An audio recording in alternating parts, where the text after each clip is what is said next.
अध्यक्ष महोदय, सदर घटना जी आहे ती 28 जानेवारी रोजी 2025 मध्ये वडखळच्या एका अंगणवाडीमध्ये हे पाकिट त्या ठिकाणी अंगणवाडी सेविकेला प्राप्त झालं आणि अंगणवाडी सेविका ते गावामध्ये जी जी लाभधारक आहेत त्यांना वाटप करायच्या आधी जी हे आलेली पाकिट आहेत त्याच्यातून तपासणी करत असताना त्या सगळ्या बॅचमध्ये हे एका पाकिटामध्ये त्या ठिकाणी अशा पद्धतीचं आढळलेलं आहे आणि आढळल्यानंतर लगेचच त्यांनी तात्काळ ते पाकिट बाजूला करून सरपंच जे असतील तिथले ग्रामस्थ असतील यांनी लगेचच त्याचा पंचनामा हा करून घेतलेला आहे आणि त्याच दिवशी तात्काळ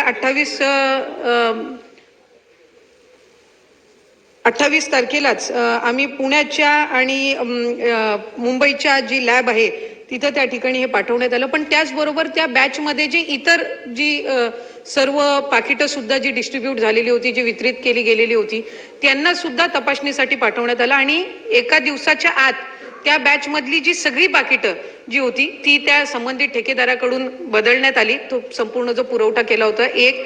आणि दुसरी गोष्ट, ही सॅम्पल तिथं पाठवलेला असताना इतर जे त्या सोबतचे पाठवलेले सॅम्पल्स होते त्याची तपासणी ही लॅब्सनी केली आणि त्याचा त्यांनी अहवाल हा जो आहे हा विभागाकडे आमच्याकडे प्राप्त करून दिला आणि त्याच्यामध्ये अशा पद्धतीचं कुठलंही हे आढळलेलं नव्हतं असं प्राथमिक त्यांच्या तपासणीच्या चौकशीमध्ये आलं आणि हे जे पाकिट आहे हे त्यांनी त्या ठिकाणी स्वीकारलं नाही. ही वस्तुस्थिती खरी आहे.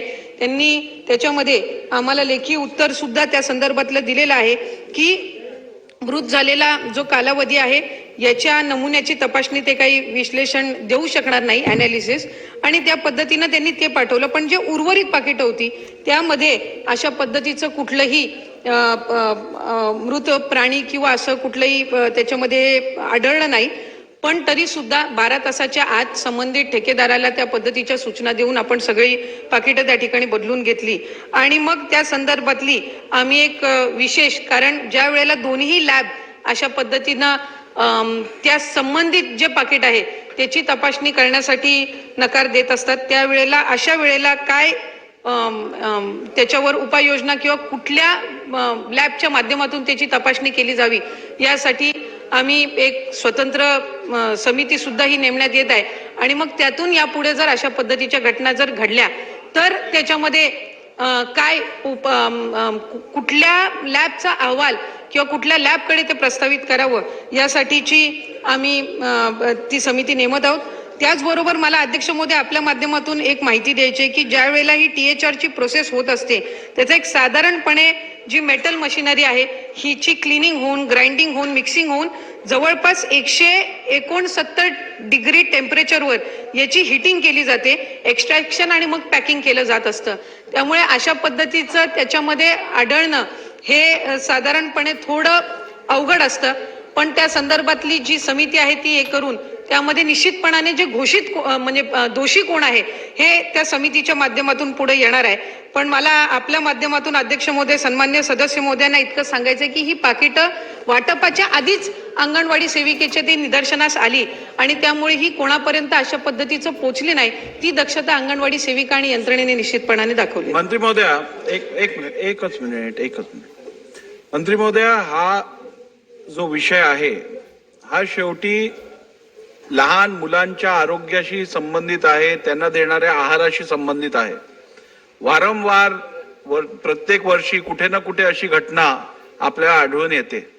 आपण जेव्हा असे कॉन्ट्रॅक्ट देतो फूड सप्लायजचे त्यावेळेला आपण ब्रँडेड एखाद्या कंपनीला न देता हे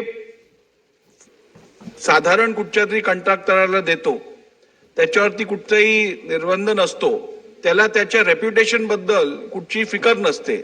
आपण जर एखाद्या ब्रँडेड कंपनीला हे दिलं तर किमान त्याला त्याच्या ब्रँड व्हॅल्यूची किंमत असते, तो काळजी घेतो. तर शासन या संदर्भात विचार का नाही करत की आपण कॉन्ट्रॅक्ट देतानाच एखाद्या रिस्पॉन्सिबल एंटिटीला द्यायला पाहिजेत? या विषय शासनाने गंभीरपणे घ्यायला पाहिजे. हे खरं आहे की त्या पाकिटामध्ये अवशेष होते.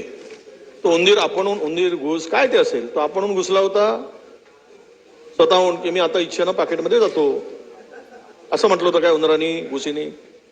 हे जे सांगलं जातं याचं उत्तर जे आहे म्हणजे तुम्ही विचार करा. आणि 2 ठिकाणी लॅबमध्ये नमुने पाठवल्यावर ते चक्क नकार देतात. या दोन्ही लॅब पुण्याच्या, महाराष्ट्र शासनाच्या. अशी कशी हिंमत होते त्यांची? म्हणजे याच्यात काय समजायचं? दोन्ही लॅबनी नकार देणं याच्या मागचा उद्देश काय? मग ते लॅब कार्यवाहीस पात्र आहेत का? सरकार त्यांच्यावर कारवाई करेल का? कारण शासनाच्या लॅब आहे. असे नमुने न तपासता आम्ही स्वीकारू शकत नाही, आम्हाला मान्य नाही, आम्ही करू शकत नाही वगैरे कसं म्हणू शकतात? आणि तुमच्याकडे काही पर्याय तर नाहीच आहेत ना. या 2 लॅब, मुंबईची आणि पुण्याची लॅब सोडली तर तिसरा पर्याय नाही. म्हणून माननीय अध्यक्ष महोदय, आपण जे म्हणालात की अत्यंत गंभीर असा विषय आहे, आरोग्याशी संबंधित आहे, लहान बालकांच्या आरोग्याशी संबंधित विषय आहे. यावर जे औषध सापडले खरं आहे तुम्हाला सांगतो, आणि त्याचे फोटो पण आहेत त्या पॉकेटमध्ये पाठवून. ते फोटो व्हायरल पण झाले. ते उंदरासारख्या प्राण्यांचेच फोटो आहेत. म्हणून मला आता मी काय उत्तर आपल्याकडून अपेक्षित आहे? म्हणजे असं विचाराल तुम्ही, मला एकच उत्तर अपेक्षित आहे की ह्या लॅबमध्ये न तपासणाऱ्या लॅबवर कारवाई करणार का? पहिला प्रश्न. त्यांनी का नकार दिला याचं उत्तर आम्हाला पाहिजे. दुसरा प्रश्न असा की हे जे आपण इतर पाकिट खाण्यायोग्य आहेत, पण हे जे पाकिट आहे, ज्या पॉकेटमध्ये हे औषध सापडलेत, त्या पॉकेटमधला जोपर्यंत रिपोर्ट येत नाही तोपर्यंत खाण्याचं योग्य आहे की नाही हे कळणार नाही. म्हणून याची तपासणी आपण करणार का? तिसरा महत्वाचा प्रश्न की याला जबाबदार कोणाला धरणार? पुरवठादाराला धरणार, अंगणवाडी सेविकेला धरणार, वाटप करणाऱ्या, की गावातल्या सरपंचाला वगैरे कोणाला बळी देणार? कोणावर जबाबदारी फिक्स करणार असा प्रकार होत असेल तर हा गंभीर विषय आहे. त्यामुळे स्पेसिफिक मला उत्तर असं आहे की तुम्ही जबाबदारी कोणावर निश्चित केली काय? कारण प्रश्न टाकून आता 6 महिना होतो, आतापर्यंत व्हायला पाहिजे. ते उत्तर अपेक्षित असतं आम्हाला. 1 महिन्याच्या पूर्वी आम्ही टाकतो. त्यामुळं तुम्ही कारवाई कोणावर फिक्स केली का, की किती दिवसात करणार आहात? हा मला याचं उत्तर आम्हाला अपेक्षित. माननीय अध्यक्ष महोदय, आपण त्या ठिकाणी सूचना केल्यानुसार खरं तर जी काही टेंडरची प्रक्रिया आहे ही सर्व जे लीगल ऑप्शन्स आहेत आणि त्या ठिकाणी ज्या काही त्या संदर्भातले निकष आणि नियम दिलेले आहेत त्याला अनुसरूनच आणि उच्च न्यायालय आणि सर्वोच्च न्यायालयाच्या ज्या काही या प्रक्रियेच्या संदर्भातल्या सूचना आहेत त्या सूचना सर्व धरूनच ही टेंडर प्रक्रिया जी ती केली जाते.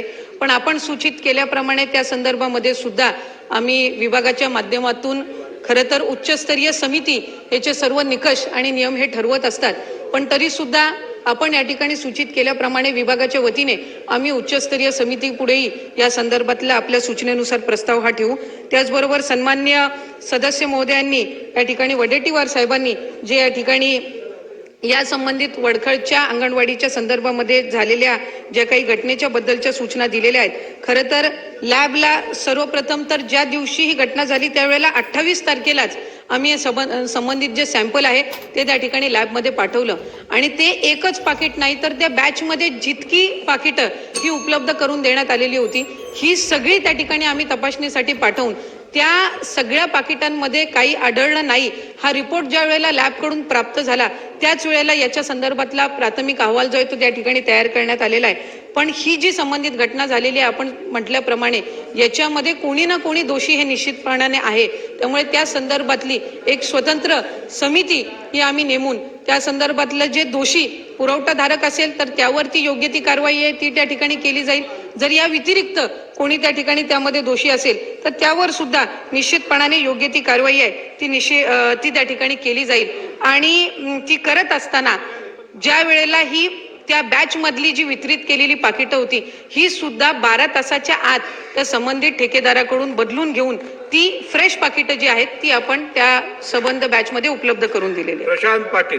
प्रशांत ठाकूर. अध्यक्ष महोदय, या प्रश्नात विचारलं, पुन्हा उपप्रश्न विचारला की लॅब जे आहेत 2-2 लॅब हा नमुना पर्टिक्युलर नमुना तो तपासायचं का नाकारतात हे तर कळलं पाहिजे ना.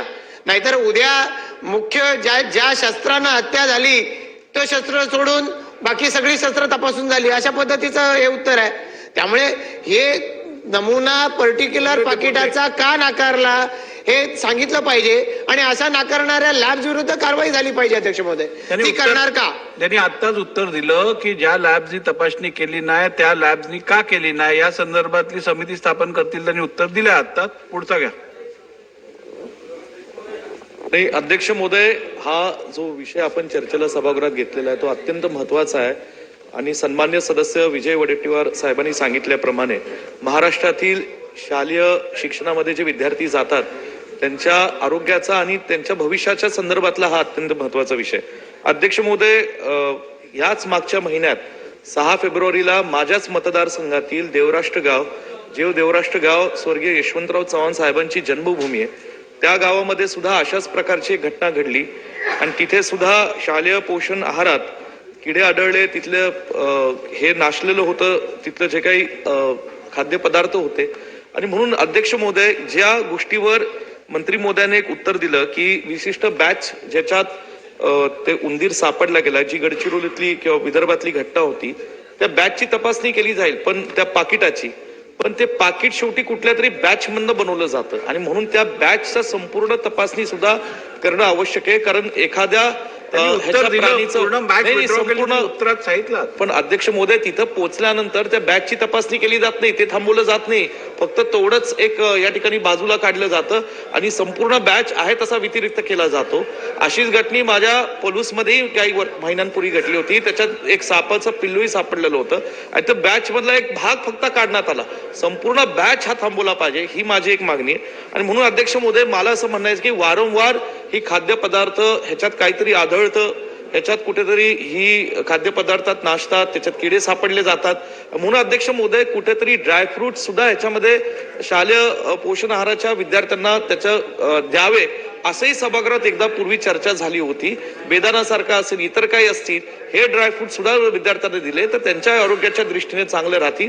आमच्या सांगली जिल्ह्यात द्राक्ष उत्पादक शेतकरी सुद्धा आहेत आणि त्यांच्या दृष्टीने सुद्धा काही ठिकाणी जर असं करण्यात आलं तर ते चांगलं होईल, असं माझी एक सूचना आहे.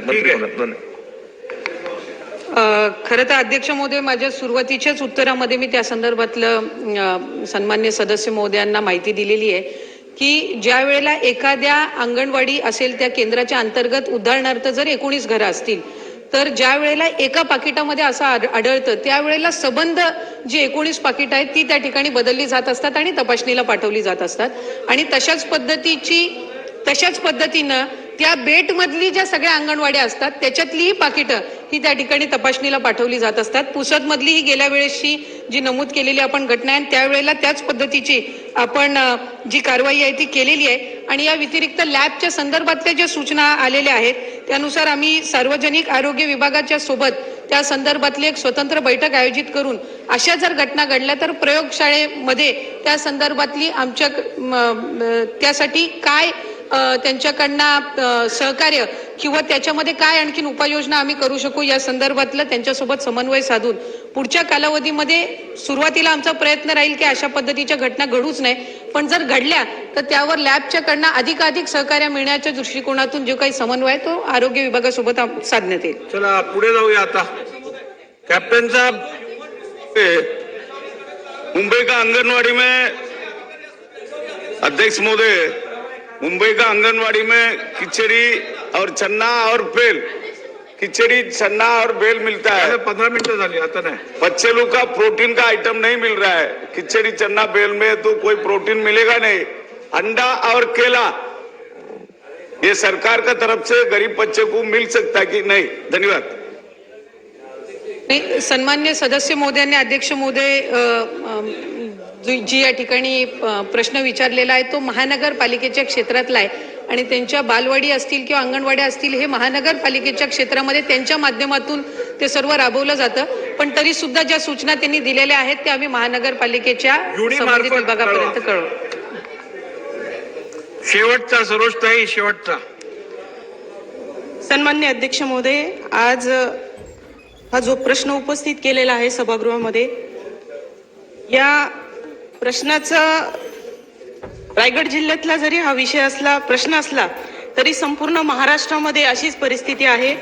मी मागच्या पंचवार्षिकमध्ये 7 जिल्ह्यांचा महिला व बाल हक्क समितीची अध्यक्ष म्हणून कामकाज पाहिलेलं आहे. 7 जिल्ह्यांचा दौरा केल्यानंतर परिस्थिती पोषण आहाराची अत्यंत गंभीर आहे आणि वारंवार तक्रार करून पण जी संस्था ज्या संस्थेला गेल्या 11 वर्षांपासून सातत्याने हे काम दिलं जात आहे त्या Maharashtra state cooperative consumer federation ही कधीही स्वतः हा जो काही पोषण आहाराचा पुरवठा आहे तो स्वतः करत नाही आणि अनेक तक्रारी जसं काही निकृष्ट आहाराच्या बाबतीतल्या अनेक तक्रारी प्राप्त झालेल्या आहे. आपण इथे लॅबने तपासणी नाही केली म्हणून लॅबवर कारवाई करणार आहात, जो कोणी दोषी आहे त्याच्यावर कारवाई करणार आहात, पण ही संस्था स्वतः दोषी आहे याबद्दल मंत्री महोदयांचं किंवा सरकारचं काय भूमिका आहे? गेल्या 11 वर्षात जर तक्रारींची संख्या बघितली तर हजारो तक्रारी सदस्यांनी नोंदवलेल्या आहेत. खालून अंगणवाडीपासून सरपंचांपासून बालविकास विभागापासून सगळ्या तक्रारी जेव्हा प्राप्त होत आहेत, जर महाराष्ट्राचा विचार केला तर अध्यक्ष महोदय ह्या संस्थेवर काय कारवाई केली जाणार याचं उत्तर मंत्री महोदयांनी द्यावं. चला पुढे जाऊया. हे उत्तर 4 वेळा देऊन झाली ताई, परत तुम्ही तेच प्रश्न विचारतायत. पुढे जाऊया आपण. प्रश्न क्रमांक 3. प्रश्न क्रमांक 585. अध्यक्ष महोदय छापल्याप्रमाणे.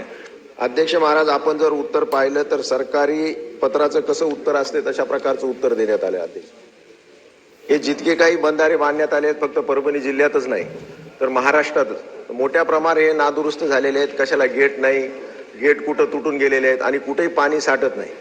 जर खऱ्या अर्थानं सिंचनाचा टक्का जर आपल्याला वाढवायचा असेल तर आपण जे मागे योजना काढली होती की डिजिटलायझेशन करायचं आणि प्रत्येक साईट त्यामधून आपण आयडेंटिफाय करणार होतो आणि कोणचा बंधारा किती वर्षापूर्वीचा आहे, त्याचे गेट गंजलेत का, तिथं पाणी साठतंय का तिथं काय भ्रष्टाचार झालेला आहे, ही सगळी माहिती घेण्यासाठी आपण 50-60 कोटी रुपये शासनाने खर्च केले. अध्यक्ष महाराज, टेक्निकल आपण एक चूक करत आहोत. आपण प्रश्न पुकारा, कारण मंत्र्यांनी छापल्याप्रमाणे वितरित करण्याप्रमाणे रेकॉर्ड द्यायला पाहिजे. दिलं तर जे डिजिटलायझेशनची योजना काढली होती त्या माध्यमातून शासनाचे जवळपास 50-60 कोटी रुपये खर्च झालेत. त्या योजनेचं काय झालं अध्यक्ष महाराज? दुसरा माझा प्रश्न होता, जे CNB बंधारे आहेत अध्यक्ष महाराज, ते एकदा बांधल्यानंतर 2-3 वर्षांना त्यात गाळ साठला जातो आणि गाळ जमा झाल्यावर गाळ काढण्याची कोणतीही योजना नाही. म्हणून अशी योजना आपण आणणार का? मुख्यमंत्री महोदय आता सभागृहात आहेत, मी त्यांचं अभिनंदन करतो की जलयुक्त शिवार 1 आणि 2 या 2 टप्प्यामध्ये मराठवाड्यामध्ये फार चांगलं काम झालेलं आहे. त्यामध्ये या गाळ काढण्यासाठी किंवा गाळयुक्त शिवार आणि गाळमुक्त नदी ही जी योजना आपण काढलेली आहे यासाठी आपण भरीव असा निधी उपलब्ध करून देणार का? या निमित्तानं माझं एवढंच म्हणणं आहे अध्यक्ष महाराज की आपण एक स्ट्रक्चरल ऑडिट करणार का? आणि स्ट्रक्चरल ऑडिट करून एखादं स्पेशल ड्राईव्ह घेऊन फक्त परभणी जिल्हाच नाही तर संपूर्ण महाराष्ट्रामध्ये कुठं भ्रष्टाचार झालेला आहे, कुठं गेट नाहीत. शेवटी आज जर आपण शासनाची परिस्थिती बघितली अर्थसंकल्पामध्ये तर मोठे प्रकल्प येणार आहेत अध्यक्ष महाराज. व अशा प्रकारच्या छोट्या प्रकल्पामधूनच आपल्याला सिंचनाचा टक्का वाढवावा लागेल. आणि जर हे कामं व्यवस्थित झाले, मजबूत झाले, भ्रष्टाचार मुक्त झाले तर खऱ्या अर्थानं महाराष्ट्राचा टक्का हे सिंचनाचा वाढल्याशिवाय राहणार नाही. म्हणून माझे आपल्याला स्पेसिफिक 3 प्रश्न आहेत की आपण CNBच्या बंधाऱ्याच्या जे गाळ काढण्याच्या संदर्भामध्ये एक निर्णय घेणार का? जे डिजिटलायझेशनची आपण घोषणा केली होती त्यामध्ये शासनाचे 50-60 कोटी रुपये खर्च झालेत की एक्झॅक्ट साईट आपण लोकेट करणार होतात, त्याबद्दल काय झालं? आणि तिसरा माझा प्रश्न आहे की या निमित्तानं मुख्यमंत्री जल संवर्धन योजना होती 2019ला, ती आपण बंद केली. त्या माध्यमातून जलसंधारणाच्या माध्यमातून ह्या गाळ काढण्याचं गेट बसवण्याचं काम आपण करत होतात, पण आता ही बंद झालेली योजना आहे. तर ही योजना आपण दुसऱ्या स्वरूपात सुरू करणार का हीच योजना सुरू करणार, असे माझे स्पेसिफिक 5 प्रश्न आहेत. अध्यक्ष महाराज, सन्माननीय सदस्य राहुल पाटील साहेब यांनी परभणी जिल्ह्याच्या संदर्भामध्ये स्पेसिफिक प्रश्न या ठिकाणी विचारला होता आणि त्या प्रश्नाला उत्तर या ठिकाणी विभागाने किंवा खात्याने दिलेलं आहे. परभणी जिल्हा परिषदेच्या वतीनं जे 62 कोल्हापुरी बंधाऱ्याला मान्यता देण्यात आली होती आणि मला वाटते या कालावधी जर पाहिला तर 1989 ते 2024 हे 62 बंधारे होते. याचं सर्व बंधाऱ्याचं बांधकाम पूर्ण होऊन त्याच्यामध्ये पाणी साठा सुद्धा उपलब्ध होता, परंतु कालानुरूप काही बंधारे नादुरुस्त झाले, त्याची संख्या 17 आहे. आता बंधारे नादुरुस्त होण्याची कारणे अध्यक्ष महोदय, अनेक वेळा अतिवृष्टी होते, अनेक वेळा जे बंधाऱ्याला गेट राहतात ते गंजतात किंवा अनेक अशा गोष्टी आहेत. तर या 45 जे बंधारे आहेत ते त्या ठिकाणी सुस्थितीत आहे आणि त्याचं पाणी साठा आजही उपलब्ध आहे. 17 जे नादुरुस्त बंधारे आहे त्याला सुद्धा दुरुस्तीचं काम जिल्हा नियोजन समितीच्या आराखड्यामध्ये प्रस्तावित आहे आणि ते सुद्धा मान्यतेनंतर तात्काळ दुरुस्त करण्याची भूमिका या ठिकाणी जिल्हा नियोजन समितीच्या वतीनं घेण्यात येणार आहे. पालकमंत्री महोदयांना आम्ही सुद्धा शिफारस करणार आहोत. दुसरं या ठिकाणी आपण आता जो उल्लेख केला खास करून जलयुक्त शिवारचा, पाणलोटचं किंवा गाळमुक्त धरण आणि गाळयुक्त शिवार योजनेचं, तर या संदर्भात योजना चालूच आहे. ज्या ज्या ठिकाणी NGO असतील, ग्रामपंचायत असतील, त्यांनी प्रस्ताव सादर केला तर त्या सर्व प्रस्तावाला या ठिकाणी आम्ही मान्यता देत असतो. खरं तर जलसंधारण विभागामार्फत अध्यक्ष महोदय 0 ते 600 हेक्टर सिंचनाचं जे खऱ्या अर्थानं काम केल्या जाते, दायित्व या ठिकाणी आमच्या विभागावर आहे. 0 ते 100, 101 ते 250, 250 ते 600 हेक्टर असं ही विभागणी अध्यक्ष महोदय आमच्या विभागाची आहे. आणि या ठिकाणी आताच सन्माननीय सदस्यांनी सांगितलं की सर्व बंधाऱ्याचे डिजिटलायझेशन करण्यासाठी MRS नुसार या ठिकाणी माननीय मुख्यमंत्र्यांच्या उपस्थितीवर या वर्षापासून एप्रिल महिन्यापासून या ठिकाणी हा कार्यक्रम आम्ही हातात घेतलेला आहे. सन्माननीय सदस्यांनी सुचवल्यानुसार हे 17 बंधारे तात्काळ दुरुस्त करण्याच्या संदर्भात आम्ही या ठिकाणी त्याला पाठपुरावा करू आणि गाळ काढण्याच्या संदर्भात जे जे प्रस्ताव या ठिकाणी येतील त्याला तात्काळ मान्यता देऊ. चला प्रशांतजी बोला. अध्यक्ष महोदय, आता मंत्री महोदयांनी जे उत्तर दिलं की ते बंधारे तुटण्याचं किंवा खराब होण्याचं एक कारण आहे त्यातलं अतिवृष्टी होणे. अध्यक्ष महोदय, आपलं डिपार्टमेंट संपूर्ण अतिवृष्टीनेही महापूर आलं तरी टिकतील असेच बंधाऱ्याच्या क्वालिटीचे आपण पैसे देत असतो. म्हणून अतिवृष्टी झाली म्हणून बंधारे फुटणं हे काही मंत्री महोदयांचं उत्तर संयुक्तिक नाही.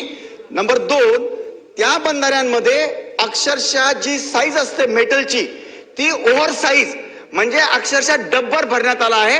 फक्त 20 mm ची त्याच्यामध्ये कॉन्क्रीट पाहिजे होतं. आणि तिसरं महत्वाचं मंत्री महोदय, पोरस मेटल भरण्यात आलेलं त्याच्यामध्ये पोरस. म्हणून या सगळ्या बंधाऱ्याची तुम्हाला थर्ड पार्टी इन्स्पेक्शनच करावं लागेल. त्याच्यामध्ये कमीत कमी 33 वर्ष त्याचा एक खडा सुद्धा निघून नये अशा त्या क्वालिटीचे आपण बंधारे बनवत असतो. आणि जर असे 2-2, 5-5, 7-7 वर्षामध्ये जर बंधारे घडी बनवायला लागलो तर बाकीचं काम आपल्याला करायचं आहे की नाही. म्हणून या सगळ्या बंधाऱ्याची पूर्ण इन कॅमेरा आपण चौकशी करून 1 महिन्याच्या आत रिपोर्ट द्याल का? अध्यक्ष महोदय, सन्माननीय सदस्य यांनी जो या ठिकाणी स्पेसिफिक प्रश्न विचारला की बंधारा फुटला, मी फुटला असं कुठेही म्हटलं नाही. बंधाऱ्याचं अनेक वेळा आमचे जे छोटे बंधारे जलसंधारण विभागाकडून बांधण्यात येतात त्याच्या बाजूची जी माती आहे ती कुठेतरी वाहून जाते, बंधारा फुटत नाही, मग त्याची दुरुस्ती केल्या जाते. आणि अशा वेळेस मग त्याची दुरुस्ती या ठिकाणी करतो. आणि स्पेसिफिक या ठिकाणी हा परभणीचा प्रश्न आहे. 17 बंधारे जे आहेत ते जिल्हा परिषदेने बांधलेले आहेत, म्हणजे पूर्ण 62 बंधारे जिल्हा परिषदेचे होते आणि 62 मधून 45 स्थितीत आहे. 17ची जी दुरुस्ती आहे ती जिल्हा नियोजन समितीमध्ये प्रस्तावित आहे. आणि म्हणून या ठिकाणी अशा बंधाऱ्याच्या संदर्भात कुठे तक्रार आली तर त्याची चौकशी विभागामार्फत होतच असते. बोला. माझा प्रश्न वेगळा आणि मंत्री महोदय वेगळा उत्तर देऊन मी हे सांगू लागलो, तक्रार वेगळी काय, ही तक्रारच सांगतोय मी तुम्हाला. मी बघून आलोय ते त्याच्यामध्ये डब्बर आहे, त्याच्यामध्ये सिमेंटचं जे प्रमाण पाहिजे ते पूर्ण नाही, मातीचं प्रमाण जास्त आहे त्याच्यामध्ये, सँड नाहीये, आर्टिफिशियल सँड नाही त्याच्यामध्ये. म्हणून माझी विनंती मंत्री महोदय तुम्हाला आहे, प्रॉब्लेम काय, त्या बंधाऱ्याची चौकशी होऊ द्या. जरी DLP संपला असेल तरी आज जर मटेरियल बरोबर नसेल तर दूध का दूध पाणी का पाणी होऊ द्या. तुम्हाला आम्ही इतकीच विनंती करतोय, त्या बंधाऱ्याची तुम्ही इन कॅमेरा चौकशी लावली पाहिजे. ती आपण लावणार का? अध्यक्ष महोदय, सन्माननीय सदस्यांना मी परत या ठिकाणी विनंती करतो की अशा महाराष्ट्रामध्ये आज भरपूर स्ट्रक्चर आमचे आहेत. सर्व स्ट्रक्चरची जर चौकशी करत राहिलो तर तुम्हाला काही तक्रारी जर असेल कोणत्या बंधाऱ्याच्या संदर्भात तर आपण त्या तक्रारी द्या. त्याची आम्ही चौकशी करू अध्यक्ष महोदय. त्याच बाबतीत आम्ही बोलत आहोत. आपण सांगतात की स्पेसिफिकच प्रश्न आहे ना हा. 62च बंधाऱ्याच्या बाबतीत बोलत आहे मंत्री महोदय. तुम्ही का बरं दुसऱ्याला वाचवताय? तुम्हाला चौकशी करायला काय हरकत आहे? जे होईल ते होईल चौकशीमध्ये. आपण कृपया अध्यक्ष महोदय, माझी विनंती काय माहिती आहे, आम्ही बनवतो शेतकऱ्यांच्या या पाण्याकरता. तुम्ही बघा इथं रिपोर्ट मध्ये आलं आहे 40% सुद्धा पाणी थांबलं नाही. त्या गोष्टीमुळे निकृष्ट दर्जाचे हे बंधारे बांधलेले आहेत. आतमध्ये डब्बर आहे, माती आहे. तुम्ही चौकशी करा इतकं मी सांगतोय. आणि याच बंधाऱ्याच्या बाबतीमध्ये स्पेसिफिक सांगतोय, दुसरं सांगत नाहीये. आपण चौकशी लावावी ही माझी विनंती. ती आपण लावणार का? अध्यक्ष महोदय, परभणी जिल्हा परिषदेकडून जे 62 बंधारे बांधण्यात आले होते, अध्यक्ष महोदय मी पटलावर हे फोटो ठेवतो, त्याच्यातले 45 बंधारे सुस्थितीत आहे, ज्यामध्ये पाणी थांबलेलं आहे. आणि जे 17 बंधारे अध्यक्ष महोदय त्या ठिकाणी नादुरुस्त आहे, त्याच्या संदर्भात हे सुद्धा फोटो आमच्याकडे आहे. हे सुद्धा मी पटलावर ठेवतो अध्यक्ष महोदय. तरी सन्माननीय सदस्य म्हणत असतील तर या 17 बंधाऱ्याच्या संदर्भात चौकशी आम्ही करू अध्यक्ष महोदय. चला पुढे जाऊया. प्रश्न क्रमांक 4. अध्यक्ष महोदय, प्रश्न क्रमांक 1950. अध्यक्ष महोदय, छापल्याप्रमाणे. अध्यक्ष महोदय, ये जो प्रश्न है ये मदर एंड चाइल्ड केयर के विषय में है. और अध्यक्ष महोदय, भिवंडी शहर ग्रामीण मिला के 18 लाख पॉपुलेशन पे हमारे पास एक ही हॉस्पिटल है आईजीएम. उसके अंदर क्या व्यवस्था है मैं आपको लिखित स्वरूप में देता हूं. और ये बहुत ही कम व्यवस्था थी, इसलिए केंद्र शासन में 4 साल फॉलोअप करने के बाद mother end child care hospital हमको मिला. और जब mother end child care hospital मिला तो ये भिवंडी शहर का ड्रीम प्रोजेक्ट है. अध्यक्ष महोदय, मैं सम्मान्य मंत्री महोदय को डिपार्टमेंट की एक रिपोर्ट दूंगा. आपने उत्तर में क्या कहा है कि डेप्यूटी इंजीनियर ने एक सबमिशन किया, उसका उत्तर जिसको एग्जीक्यूटिव इंजीनियर ने एक्सेप्ट किया. जो दोषी है वही सबमिशन कर रहा है कि मैंने कोई गलती नहीं की. ये डिपार्टमेंट की रिपोर्ट क्या बता रही है कि ये टेंडर जो है 400 दिन का था. इस प्रोजेक्ट को 400 दिन में खत्म करना था. इसका डेट ऑफ वर्क ऑर्डर 29/02/24 था. आज 376 डे हो गए और डिपार्टमेंट कह रहे हैं कि 36% की प्रोग्रेस है. 36% की 36%. और यहां पर उत्तर में कहा गया है कि हम जल्दी ये प्रोजेक्ट खत्म करेंगे. 24 दिन में क्या डिपार्टमेंट 74% काम कर पाएगा क्या? ये होने के बावजूद न किसी पे कार्रवाई, न कंत्राटक पर कोई कार्रवाई. उसके बाद मेरा कहना है अध्यक्ष महोदय, क्वालिटी की जहां तक बात है, मैं 2 बार इंस्पेक्शन कर चुका हूं और मेरा अपना एक्सपीरियंस है. अध्यक्ष महोदय, मंत्री महोदय ने मुझे परवानगी देना, मैं MCHI या क्रेडाई के माध्यम से इसका ऑडिट आपको करके देता हूं. देखिए, ये जो प्रोजेक्ट है, ये प्रोजेक्ट भिवंडी पूरे ग्रामीण शहर के लिए बहुत इंपॉर्टेंट है और आज 36% ही हुआ है. आप मुझे उत्तर देंगे क्या ये जो विलंब हुआ है इस पर क्या कार्रवाई हुई? और एक CBC की गाइडलाइन है कि अगर प्रोजेक्ट इतने दिन में नहीं होता तो कितने नोटिस देना चाहिए, कितने नोटिस के बाद उसको ब्लैकलिस्ट करना चाहिए. कोई कार्रवाई नहीं होती और इस तरह का उत्तर दिया जाता है कि वहां पे डेप्यूटी इंजीनियर ने एक सबमिशन किया, एग्जीक्यूटिव इंजीनियर ने उसको एक्सेप्ट किया. अध्यक्ष महोदय, ये कैसे चलेगा? हेल्थ के प्रोजेक्ट मेरे पास पूरा डेटा है. अध्यक्ष महोदय, उस IGM हॉस्पिटल में हम लोग सिर्फ 27% महिलाओं को सुविधा दे पाते. 73% लोग मुंबई जाते हैं, बाहर जाते हैं. अध्यक्ष महोदय, अगर ये प्रोजेक्ट नहीं होता है तो कितना नुकसान उस शहर का होता है, ये आप बोलिए. मंत्री महोदय से स्पेसिफिक उत्तर चाहता हूं कि जो विलंब हुआ उस पर कार्रवाई नहीं हुई और इस तरह का उत्तर आया कि सबमिशन दिया गया और सबमिशन एक्सेप्ट हुआ. दूसरा, अध्यक्ष महोदय, जो ये प्रोजेक्ट डिले हुआ अब कितने दिन में होगा? और जब आप कहेंगे कि नहीं हम इतने दिन में कर रहे हैं, ये सिविल का प्रोजेक्ट है, इसके साथ साथ उसकी इक्विपमेंट, उसके मैन पावर का प्रोजेक्ट भी होना, उसके टेंडर्स होना चाहिए. अध्यक्ष महोदय, इस प्रश्न के माध्यम से मैं चाहता हूं कि मंत्री महोदय पूरा रोड मैप दे कि प्रोजेक्ट कब कंप्लीट होगा, कार्रवाई क्या होगी, उनको और उसके उत्तर साथ देने दीजिए, प्रश्न भूल जाएंगे वो.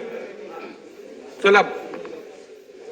अध्यक्ष महोदय, सन्मान्य सदस्यांनी IGM भिवंडी मधल्या महत्वपूर्ण अशा पद्धतीच्या हॉस्पिटलच्या कामाबद्दलचे प्रश्न मांडलेला आहे आणि त्या प्रश्नामध्ये ज्या पद्धतीने त्यांनी अपेक्षा व्यक्त केली आहे त्या अपेक्षांच्या अनुषंगानं खरं तर जी काही कमिटी आम्ही नेमली होती त्या कमिटीबद्दल सुद्धा आपले आक्षेप आहेत. माझं असं म्हणणं आहे की आपल्या सूचनेप्रमाणे डेप्युटी डायरेक्टर आमचे आणि एससी आणि आपण अशा पद्धतीनं जर काही एक फील्ड व्हिजिट केली आणि जे काही चुकीच्या गोष्टी असतील जे योग्य असेल त्या पद्धतीच्या सूचना दिल्याप्रमाणे डिपार्टमेंटच्या वतीनं आम्ही कारवाई करू.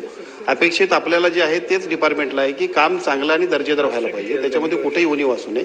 त्यामुळे सुधारणा करून आपण निश्चितपणाने 1 महिन्याच्या आत हा रिपोर्ट आणि त्या रिपोर्टप्रमाणे कारवाई करू. एक आणि दुसरं की एका बाजूला हे इमारत पूर्ण होण्यासाठी थोडासा उशीर झालाय. आता नोव्हेंबर पर्यंतचा कालावधी डिपार्टमेंटने दिलाय. आपल्या एका भेटीनंतर एका बाजूला वेळेत पूर्ण करणं आणि त्याच्याबरोबर जी इक्विपमेंट्स आहेत त्याच्यासाठी सुद्धा आपण ऑर्डर देऊ, कारण शहरातलं मोठं हॉस्पिटल आहे. त्यामुळे सगळ्या स्टाफसाठीची पदमान्यता आणि दुसऱ्या बाजूला सगळी इन्स्ट्रुमेंट या सगळ्यांसहित अतिशय चांगल्या पद्धतीनं सुसज्ज हॉस्पिटल करून देण्याची जबाबदारी आपण घेऊ. चला, प्रश्न क्रमांक 5. अध्यक्ष महोदय, प्रश्न क्रमांक 5. अध्यक्ष महोदय, वितरित केल्याप्रमाणे. अध्यक्ष महोदय, या प्रश्नाचं उत्तर आम्ही लाडक्या बहिणीच्या बाबतीतला प्रश्न इथं केला होता. अनेक प्रश्न होते जे कंबाईन झाले होते. त्याच्यामध्ये एक प्रश्न होता, म्हणजे माझे तसे 3 प्रश्न आहेत. त्यातला पहिला प्रश्न असा आहे की आमच्या या माता भगिनींना तुम्ही जे लाडकी बहीण योजना दिलेली आहे ती योजना देण्यासाठी तुम्ही अंगणवाडी सेविकांचा वेळेचा वापर हा फॉर्म भरण्यासाठी तिथं केला होता आणि प्रोत्साहन म्हणून त्यांना तिथं 50 रुपये तुम्ही देणार होता. त्याचा आकडा हा तसं बघितलं तर तो तसा मोठा जातो. माझा पॉइंटेड प्रश्न असा आहे की त्यांना आतापर्यंत पैसे प्रोत्साहन जे अंगणवाडी सेविकांना तुम्ही देणार होता ते पैसे मिळालेले नाहीत. ते हे सेशन संपूस तर ते पैसे त्यांच्या अकाउंटला तुम्ही पाठवणार आहात का, असा माझा पॉइंटेड प्रश्न आहे. दुसरा माझा प्रश्न आहे, अध्यक्ष महोदय, आता आपण म्हणजे मंत्री महोदयांनी वरच्या हाऊसमध्ये उत्तर देत असताना असं उत्तर दिल्यासारखं आम्हाला आठवतंय की कृषी सन्मान योजना ज्या ज्या महिला शेतकऱ्यांना मिळते त्यांना तुम्ही लाडक्या बहीण योजनेतून त्या ठिकाणी त्यांचं नाव वगळणार आहात. आमचं एवढंच म्हणणं आहे की लाडकी बहीण योजना तुम्ही कोणासाठी आणली तर महिलांसाठी आणली. कशासाठी आणली तर महिलांना आर्थिक सक्षम करण्यासाठी आणली.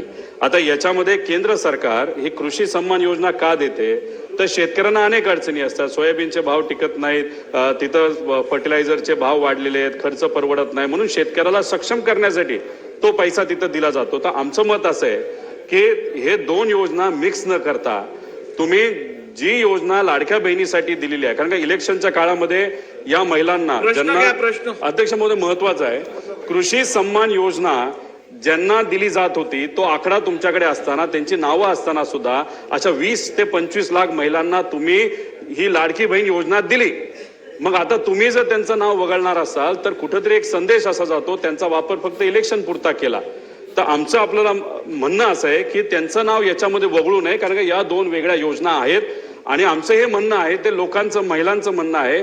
तर माझा पॉइंटेड प्रश्न आहे की जी चर्चा आता सुरू आहे की 25 ते 25 लाख महिलांचं नाव हे जे वगळण्यात येणार आहे, ज्यांना कृषी सन्मान योजना मध्ये त्यांचं नाव होतं त्यांचं नाव तुम्ही खरंच वगळणार आहात का ते तुम्ही वगळणार नाही, असा आमचा तिथं प्रश्न आहे. आणि शेवट आमचा पॉइंटेड प्रश्न असा आहे ज्याचं उत्तर सुद्धा पॉइंटेडच असावं असं आमची अपेक्षा आहे. इलेक्शनच्या काळामध्ये तुम्ही शब्द दिला होता, तुम्ही विविध ठिकाणी बोलला होता की 1500 रुपयाचा आम्ही 2100 रुपये हे आमच्या माता भगिनींना तिथं तुम्ही या योजनेच्या माध्यमातून यांना पॉइंटेड उत्तर आम्हाला असावं, तुम्ही ते 2100 रुपये या अधिवेशनामध्ये करणार आहात का करणार नाही, असं उत्तर त्या ठिकाणी तुम्ही तिथं द्यावं. अध्यक्ष महोदय, पहिला प्रश्न जो सन्माननीय सदस्य रोहितजींनी या ठिकाणी विचारला, आम्ही ज्या वेळेला मुख्यमंत्री माझी लाडकी बहीण ही योजना घोषित केली त्यावेळेला अंगणवाडी सेविका ज्या पात्र लाभार्थ्यांचे फॉर्म भरतील त्यांना त्या ठिकाणी या संदर्भातलं इन्सेंटिव्ह हे देण्यात येईल अशा पद्धतीची घोषणा केलेली होती. तरतूद ही त्या योजनेच्या अंतर्गत केली आणि जवळपास 31 कोटीपेक्षा अधिक जी इन्सेंटिव्हची रक्कम आहे ही प्रत्येक जिल्ह्याच्या महिला कार्यक्रम बालविकासचे जे जिल्हा कार्यक्रम अधिकारी आहेत त्यांच्या इथं जमा केलेली आहे आणि जवळपास 26 जिल्ह्यांपेक्षा अधिक त्या ठिकाणी जिल्ह्यांमधल्या ज्या अंगणवाडी सेविका आहेत यांच्या खात्यामध्ये ती जमा होण्याची सुरुवात सुद्धा झालेली आहे. त्याच्यामुळे इन्सेंटिव्ह ज्याची तरतूद ही राज्य शासनाकडनं विभागाकडनं करण्यात आलेली आहे ती त्या संबंधित अंगणवाडी सेविकांना वितरित करण्याची सुरुवात ही त्या ठिकाणी झालेली आहे आणि ती प्रक्रिया सुरू आहे. या व्यतिरिक्त जो त्यांनी प्रश्न विचारला तो कृषी विभागाच्या नमो शेतकरी योजनेच्या संदर्भामध्ये आपण विचारला असेल. ज्या वेळेला लाडकी बहीण योजनेचा शासन निर्णय निर्गमित करण्यात आला त्यावेळेला त्या शासन निर्णयामध्येच नमूद केलेलं आहे की शासनाच्या ज्या वेगवेगळ्या योजना आहेत आणि ज्याचा लाभ हा माता भगिनी किंवा लाभार्थी घेत आहेत याच्यामध्ये 1500 किंवा 1500च्या अधिक ज्या योजनेचा लाभ, ज्या रकमेचा लाभ जर ती लाडकी बहीण घेत असेल तर ती या योजनेमध्ये पात्र होणार नाही. एक नमो शेतकरी योजना जी आहे याच्यामध्ये त्या ज्या महिला आहेत, माता भगिनी आहेत, यांना 1000 रुपयाचा लाभ मिळत असतो. त्याची जी वरची 500ची कॅपिंग आहे म्हणजे ती शासन निर्णयामध्येच सुरुवातीच्या नमूद केलेली आहे की किमान 1500चा लाभ हा शासनाचा प्रत्येक लाडक्या बहिणीपर्यंत पोहोचला पाहिजे आणि त्यानुसार नमो शेतकरी योजनेच्या ज्या लाभार्थी आहेत या साधारणपणे 5.5 ते 6 लाख आहेत. त्यांना या योजनेतून वगळण्यात आलेलं नाहीये. फक्त त्यांना 1000 रुपये हे नमो शेतकरी योजनेतून मिळतात आणि वरचे 500 जे आहेत हे आपल्या लाडक्या बहीण योजनेच्या माध्यमातून मिळत असतात. त्याच्यामुळे त्या संदर्भातलं कुठलंही वगळण्यात आलेलं नाही. 20-25 लाखचा जो आकडा आहे हा माध्यमांकडून किंवा अशाच पद्धतीनं अफवांच्या इथून आलेला आहे. हा कुठलाही आमच्या विभागाने किंवा शासनाकडून आजपर्यंत तशा पद्धतीचा आकडा काही दिलेला नाही. वरुण सरदेसाई. अध्यक्ष महोदय माझे रोहितजी मी विचारतो तेच विचारतोय. अध्यक्ष महोदय माझे अध्यक्ष ठीक आहे, अध्यक्ष महोदय त्यांना बोलू दे, अध्यक्ष बोला. महोदय माझे 3 स्पेसिफिक प्रश्न मंत्री महोदय यांना आहेत. अहो तेच देतील ना, मी तेच विचारतो ना विचारतात, परत. 2100च विचारतात, त्यांना संधी तर द्या. अहो मला बोलू द्या ना. आता सगळे माझे- प्रश्न तुम्हीच विचारणार, त्यांना माझे एक संधी 3 तर द्या. स्पेसिफिक प्रश्न आहेत. निवडणुकीच्या पूर्वी जेव्हा माझी लाडकी बहीण योजना जाहीर केली तेव्हा त्यावेळी किती लाभार्थी आपण होते? त्यानंतर निवडणुकीच्या नंतर जेव्हा सगळे निकष लावण्यात आले, घरात गाडी असेल, दुसरी योजना मिळत असेल, त्यामुळे एक्झॅक्ट आकडा किती आहे, किती लाडक्या बहिणींना अपात्र करण्यात आलं ज्यांना आधी योजनेचा लाभ मिळत होता आता मिळत नाहीये. आणि तिसरा स्पेसिफिक प्रश्न, सरकारने सांगितल्याप्रमाणे महायुतीच्या वचननामात असल्याप्रमाणे मंत्री महोदयांनी कृपया आम्हाला सांगावं की लाडक्या बहीण योजनेचे 2100 रुपये आपण देणार की नाही? Yes or no? अध्यक्ष महोदय, आपल्या माध्यमातून मला सभागृहाला त्या ठिकाणी नमूद करायचं आहे की ऑक्टोबर 2024 मध्ये ज्या वेळेला आचारसंहितेच्या आधीचा लाभ वितरित करण्यात आला होता त्या लाभार्थ्यांची संख्या 2,33,64,000 सुमारे इतकी होती. फेब्रुवारी महिन्यामध्ये जो आता आपण लाभ वितरित केला त्याची संख्या ही साधारणपणे 2,47,00,000 पेक्षा आहे. याचा अर्थ असा की आचारसंहितेच्या आधी 2,33,00,000 होती आणि आता 2,47,00,000 आपण महिलांना लाभ हा त्यांच्या खात्यामध्ये जमा केलेला आहे. आणि 2100च्या संदर्भातला जो निर्णय आहे, महायुतीच्या सरकारने ही महत्वाकांक्षी योजना आणलेली आहे आणि महिलांना 1500चा लाभ वितरित करणारे महायुतीचं सरकार हे एकमेव सरकार आहे. त्याच्यामुळे त्यांच्या आयुष्यामध्ये हा जो आनंद आहे हा अशाच पद्धतीने ही योजना राहणार आहे. आणि 2100च्या संदर्भातला योग्य तो निर्णय आमचे मुख्यमंत्री देवेंद्र फडणवीस साहेब आणि दोन्ही उपमुख्यमंत्री योग्य वेळी घेतील. लाडक्या बहिणींची फसवणूक होणार नाही ही दक्षता निश्चितपणाने महायुतीचं सरकार घेईल. चला पुढे.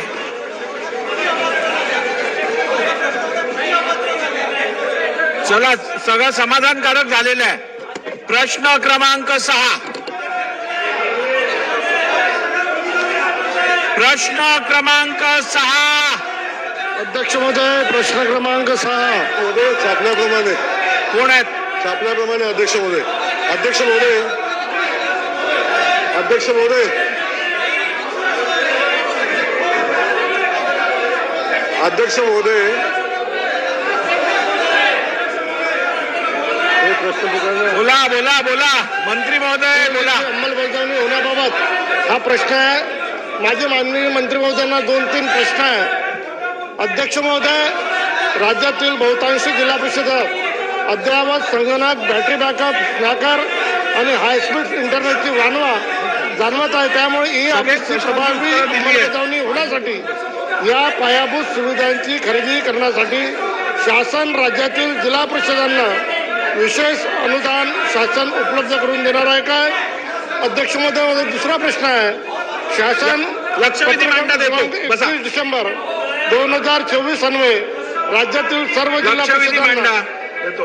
1 जानेवारी 2025 पासून शासकीय कामकाजात ई ऑफिस प्रणालीचा वापर अनिवार्य करण्याबाबत कळविले आहे.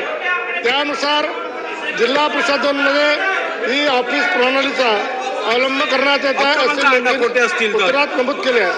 राज्यातील पंचायत समिती ग्रामपंचायत स्तरावर ई ऑफिस प्रणालीचा वापर सुरू करण्याबाबत शासनाने नियोजन केले आहे का? तिसरा प्रश्न, ई ऑफिस प्रणालीचा वापर करण्यात टाळाटाळ करणाऱ्या शासकीय कर्मचाऱ्यांवर शासन कुठली कारवाई करणार? आणि चौथा प्रश्न, अध्यक्ष महोदय, ग्रामीण भागातील सरपंचामध्ये मोठ्या प्रमाणात महिलांची संख्या आहे. या महिला सरपंच तसेच नवनिर्वाचित सरपंच यांना विविध विकास कामांची अंमलबजावणी करताना येत असलेल्या अडचणी, तांत्रिक अडचणी, शासनाचे विविध ॲप, वेबसाईट यांच्याबाबत माहिती मिळण्यासाठी राज्यातील प्रत्येक जिल्ह्यांच्या स्तरावर शासन प्रशिक्षणाचे आयोजन करणार आहे काय? अध्यक्ष महोदय,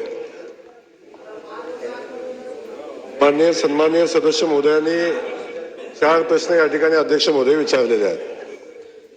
यामध्ये अध्यक्ष महोदय, मी सभागृहाला आणि सदस्य महोदयांना सांगू इच्छितो की शासकीय कामकाजात संगणकाचा अधिकाधिक वापर व्हावा, कामकाजात सुसूत्रता यावी, दस्तावेज सुरक्षित राहावेत म्हणून आपण सामान्य प्रशासन विभागानं अध्यक्ष महोदय 23/2/2023 रोजी एक आदेश काढला आणि सगळे शासकीय ऑफिस ई ऑफिस करण्याचा निर्णय घेतला. त्याप्रमाणे अध्यक्ष महोदय, सामान्य प्रशासन विभागाने 11 डिसेंबर 2024 एक पत्र काढलं आणि त्या अनुषंगानं माननीय मुख्यमंत्री महोदयांनी 9 डिसेंबर 2024 बैठक घेतली आणि तसं संबंधित सगळ्या जिल्हा परिषदांना, शासकीय ऑफिसना कळवलं की आपण ई ऑफिस प्रणालीचा वापर करणं गरजेचं आहे. त्या अनुषंगानं अध्यक्ष महोदय, जिल्हा परिषदांनी, राज्यातल्या सर्व जिल्हा परिषदांनी 31 डिसेंबर 2024 जे परिपत्रक होतं त्या अनुषंगानं 1 जानेवारी 2025 पासून ई ऑफिस प्रणालीचा वापर अनिवार्य करण्याच्या सूचना दिल्या आणि तसं जिल्हा परिषदांनी ई ऑफिस चालू केलं, त्याचा प्रणालीचा वापर चालू केलेला आहे. आणि सांगायला मला अध्यक्ष महोदय आनंद होतो की जिल्हा परिषदेच्या 34 राज्यातल्या जिल्हा परिषदांनी ई ऑफिस प्रणालीचा वापर चालू केलेला आहे. त्यामध्ये जवळजवळ 3,55,000 ई फाईल आता तयार झालेल्या आहेत आणि जिल्हा परिषदेमध्ये काम ते उत्तम प्रकारे चालू आहे. आणि आपल्या मंत्रालय स्तरावर ग्रामविकास विभागानं ई ऑफिस प्रणालीचा वापर चालू केलेला आहे. अगदी माझं मंत्री ऑफिस सुद्धा ई ऑफिस चालू आहे. त्यामुळे जिल्हा परिषद आणि मंत्रालयीन स्तरावर ई ऑफिस प्रणालीचा वापर सध्या चालू आहे आणि त्यासाठी आपण प्रश्न जो विचारला, लागणाऱ्या यंत्रणा उपलब्ध करून देणार का? 100% शासन त्यासाठी लागणाऱ्या सगळ्या यंत्रणा उपलब्ध करून देईल, त्यामध्ये कुठेही अडचण येणार नाही. पंचायत समिती स्तरावर त्याचा वापर झाला पाहिजे अशा पद्धतीच्या सदस्य महोदयांचं म्हणणं आहे. पंचायत समिती स्तरावर सुद्धा याचा वापर झाला पाहिजे म्हणून संबंधित पंचायत समितींना सूचना दिलेल्या आहेत आणि त्या पंचायत समितींना सूचना दिल्यानंतर आता पंचायत समितीने ईमेल आयडी तयार करून घेण्याचं काम आता प्रक्रिया चालू आहे अध्यक्ष महोदय. त्यामुळं पंचायत समिती स्तरावर सुद्धा येणाऱ्या 3 महिन्यामध्ये ई ऑफिस करण्याची प्रक्रिया पूर्णत्वाला जाईल, त्या अनुषंगाने कामकाज चालू होईल. आणि दुसरा विषय आपण जो सांगितला की ग्रामपंचायत स्तरावर होणार का? आता ग्रामपंचायत स्तरावर जवळजवळ 18,786 ग्रामपंचायतीमध्ये NSICचे ईमेल आयडी उपलब्ध करून घेण्यात आलेले आहे. बाकीच्या उर्वरित ग्रामपंचायतीमध्ये ईमेल आयडी उपलब्ध करून घेण्याचं काम चालू आहे आणि ग्रामपंचायत स्तरावर ई ऑफिस चालू करणं ही खूप मोठी प्रक्रिया आहे. आता ती शासनाच्या विचाराधीन आहे आणि त्याची प्रक्रिया आता सुरुवात केलेली आहे. त्यामुळं शासन ई ऑफिस प्रणालीचा वापर करण्यासंदर्भात गंभीर आहे. त्या अनुषंगानं जिल्हा परिषद आणि मंत्रालय स्तरावर ई ऑफिस चालू आहे आणि पंचायत समिती स्तरावर 3 महिन्यामध्ये चालू होईल आणि उर्वरित ग्रामपंचायतीमध्ये ई ऑफिस प्रणालीचा वापर करण्यासंदर्भात शासन काम करेल. प्रश्न क्रमांक 7 कोण आहे? प्रश्न क्रमांक 8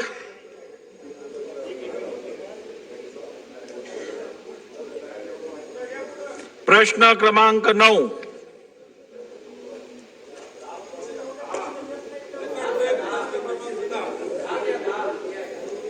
प्रश्न क्रमांक 10. महोदय, थांबा जरा एक प्रश्न मिनिट, एक क्रमांक मिनिट. भाटकाळकर साहेब 10. आहेत ते. चला बोला. प्रश्न क्रमांक 9. ठीक आहे, रिव्हर्स करतो. चला. प्रश्न क्रमांक 9. मंत्री कोण आहेत? 9. बोलायचं आपल्याप्रमाणे. नाही ती सवय नाही ना 9 पर्यंत पोहोचायची. अहो 9 पर्यंत. अध्यक्ष महोदय, मुख्यमंत्री ग्राम सडक योजना आणि पंतप्रधान ग्राम सडक योजना या दोन्ही योजनेतील 57 कामांची यादी विभागाला दिलेली आहे. हे सगळे DLP म्हणजे डिफेक्ट लायबिलिटी पिरियड मध्ये येणारे हे सर्व कालावधीत येणारे रस्ते आहेत जे माझ्या गेवराई विधानसभा मतदारसंघामध्ये आहेत. कंत्राटदाराने रस्त्याची दुरुस्ती ही केलेली नाहीये. सगळे 20 पासून 23, 24, 22, 23 अशा पद्धतीचे रस्ते डिफेक्ट लायबिलिटी पिरियड मध्ये आलेले असतानाही ते रस्ते त्या ठिकाणी दुरुस्त केले नाहीत. त्याच्यामध्ये वेळ कमी आहे, लवकर प्रश्न